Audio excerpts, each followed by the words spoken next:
Daystar Television Network is one of the most recognized Christian TV networks in the world. Founded by Marcus and Joni Lamb, it rose to global prominence by reaching millions of viewers with its uplifting programming, praise music, and faith-based content. For years, Daystar presented itself as a beacon of Christian values, faith, and integrity. Its success in broadcasting and cultivating a loyal audience was unmatched in the religious television sphere. But just behind the camera, there were whispers about the secrets that the network was hiding from the world. What was really happening behind the polished image they projected? What would eventually bring the empire crashing down? This network wasn't just about preaching. It was about building an empire that boasted enormous profits, powerful connections, and a sense of invincibility. From the outside, Daystar appeared to be a place of unwavering faith and a leader in Christian media. But as we'll uncover, the Lambs and Daystar were not as untouchable as they seemed. What led to the downfall? And how did it start as a tiny, unknown station before becoming a giant?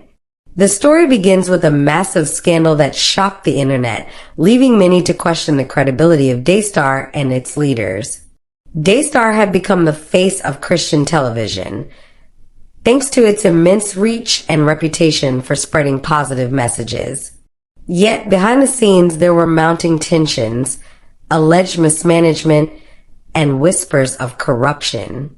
People started noticing the cracks in the foundation. How could a network with so much influence have such dark secrets? The public began to speculate, and soon enough, it was not just a local story. It became an internet sensation.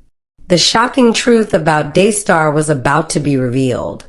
When we think of Marcus and Joni Lamb, we think of a power couple in the Christian media world, dynamic, charismatic, and seemingly perfect in every way. But their private lives told a different story. Behind the public facade of a loving couple, Daystar's founders were allegedly hiding a secret that would eventually unravel everything. Marcus Lamb, who was celebrated for his inspirational messages, was at the center of a scandal involving extramarital affairs that would send shockwaves throughout the Christian community. It all began when accusations of infidelity surfaced against Marcus. Rumors spread like wildfire, and eventually, he admitted to the truth, a truth that was hard for many of his followers to digest. Marcus Lamb had been involved in multiple affairs during his marriage, and these revelations cast a long shadow over his public image. For a man who had built his reputation on promoting family values and righteousness, this news came as a massive betrayal to millions of his fans. The Lambs were forced to address the scandal publicly, but it was clear that this was just the beginning of an even larger controversy that would rock Daystar to its core. As if the affair allegations weren't damaging enough, Marcus's actions would later spiral into a series of damaging events for the network. With mounting pressure from the media, loyal followers, and board members, Marcus's scandal would expose an ugly side of the Christian television industry that no one saw coming. The moral high ground that Daystar once held would soon become a distant memory, as the internet exploded with criticism, accusations, and calls for accountability. When the accusations against Marcus Lamb became public, they didn't just shake Daystar, they shook the entire Christian media landscape. The scandal had the potential to undermine the trust that millions of believers had placed in Christian media. What started as a personal issue quickly transformed into a public spectacle, and the internet buzzed with heated debates over the ethics of religious broadcasters. How could a man of faith, who had preached to millions, betray his wife and his followers in such a way? It wasn't long before other individuals came forward with their own stories of deceit and betrayal. This wasn't just about Marcus anymore. It was about the culture of religious broadcasting and the unchecked power that such networks wielded over their audiences. Allegations of financial mismanagement, unethical practices, and even spiritual manipulation came to light. As the investigation into Daystar's inner workings grew, so did the intensity of the online backlash. Christian TV was under a microscope, and Daystar was the prime target. Critics of the network were quick to point out the hypocrisy of a station that claimed to stand for righteousness, while its founders were embroiled in scandal. Church leaders and influencers across the world began distancing themselves from Daystar, creating a divide within the Christian community. What had once been a symbol of faith and integrity was now the subject of a major controversy, and many believers were left wondering if their trust in the network had been misplaced. While the personal scandals rocked the foundation of Daystar, it was the financial allegations that raised even more eyebrows. Daystar, with its vast financial resources, had long been an entity that appeared untouchable. But when rumors of mismanagement, hidden funds, and inappropriate spending surfaced, it raised serious questions about the transparency of the network's operations. Were donations being used as promised, or were they funneled into extravagant lifestyles and personal gain?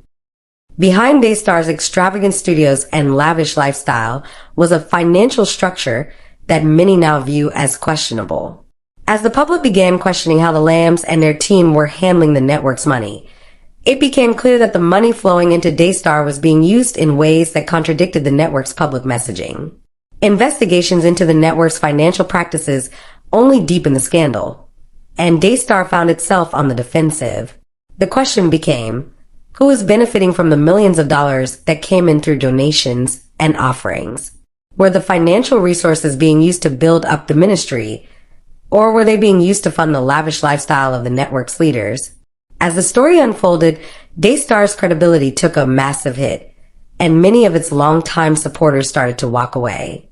The internet was ablaze with discussions on ethics, finances, and the real motivations behind Daystar's success. The backlash from the public was swift and unforgiving. Daystar's reputation was shattered, and viewers began questioning everything they had once believed about the network. For years, the Lambs had built an empire based on trust, faith, and the promise of a higher moral ground. But now, as the truth behind the scandal came to light, their credibility was in tatters. Fans, once loyal, began to question whether they had been duped all along. This public fallout wasn't limited to Daystar's followers. It spread across social media platforms, with former viewers, critics, and even members of the religious community speaking out against the network's actions. The once admired couple, Marcus and Joni Lamb, were no longer seen as paragons of virtue.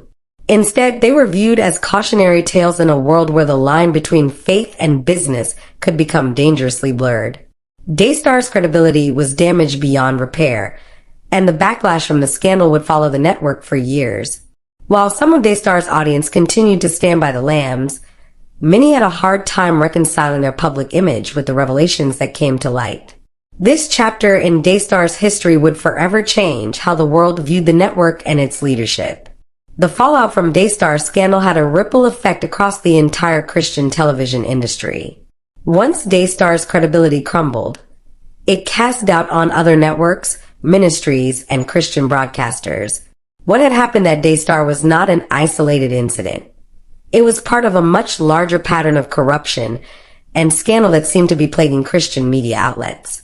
Many Christian broadcasters were forced to reassess their practices and address questions about transparency, accountability, and ethics. Daystar's scandal opened a Pandora's box of issues that had long been overlooked in the Christian media world. This was not just about Daystar anymore. It was about the credibility of Christian television as a whole. Could viewers continue to trust these organizations to preach the truth, or were they simply businesses in disguise? The scandal made clear that the Christian television industry had a trust problem, and the onus was now on other leaders to prove their sincerity. Daystar's fall from grace would go down in history as one of the biggest scandals in religious broadcasting. As the internet exploded with outrage and accusations, Marcus and Joni Lamb attempted to defend themselves. The couple issued a public statement where they expressed regret for their actions admitted to their mistakes, and promised to make things right. However, their apologies were met with skepticism. The internet was unforgiving, and many believed that their words were nothing more than an attempt to save face in the face of overwhelming criticism. In their defense, Marcus and Joni Lamb stated that their personal lives had been misrepresented and that they were genuinely sorry for the harm their actions had caused. Yet the damage was done, and their words failed to repair their shattered reputation. The couple's defense wasn't enough to quell the growing tide of resentment, and many of their supporters started to feel betrayed. Could the Lambs redeem themselves? Or was this the end of the road for Daystar? While some viewers accepted their apology and chose to forgive, others felt that the truth behind the scandal ran much deeper than the Lambs were willing to admit. The public's reaction to their defense revealed just how deeply the scandal had damaged Daystar's image. With allegations of financial wrongdoing and accusations of covering up personal scandals, many wondered if Daystar would face legal repercussions for its actions. While the network's founders were never charged criminally, the scrutiny surrounding their financial practices only intensified. Investigations into Daystar's funding sources and financial dealings were launched, but many were left wondering whether the legal system would ever hold the Lambs accountable. Some individuals called for investigations into how Daystar had used donated funds and whether the network had engaged in fraudulent activity. Legal experts weighed in on whether Daystar's leadership could face any charges, but in the end, there were no significant legal actions taken against the network or its founders. However, the scandal had already caused irreparable damage to Daystar's reputation. So, what happened to Daystar after the scandal? The network managed to keep broadcasting, but its audience numbers took a significant hit. The scandal left a permanent stain on its brand, and many former followers turned to other outlets for their spiritual guidance. The Lambs, despite their efforts to rebuild their credibility, were never able to fully restore the trust they once had. In the aftermath, Daystar continued to operate, but it was clear that it would never be the same. Marcus and Joni Lamb's legacy was forever tied to the scandal, and their actions would continue to shape how the world viewed Daystar for years to come. The network, while still functional, would never regain the same level of influence it once had. What lessons can we take from the Daystar scandal? The fallout from this controversy serves as a cautionary tale for other media outlets, especially those in the religious space. The scandal highlighted the importance of transparency, ethics, and accountability in both the financial and personal conduct of religious leaders. As we look toward the future of Christian media, it's clear that audiences are now more critical than ever. The scandal forced a reckoning within the industry, encouraging new leaders to rise with integrity and the public's trust at the forefront. In the end, the truth behind Daystar's scandal serves as a reminder that no empire is untouchable, and even the most powerful organizations must be held accountable for their actions.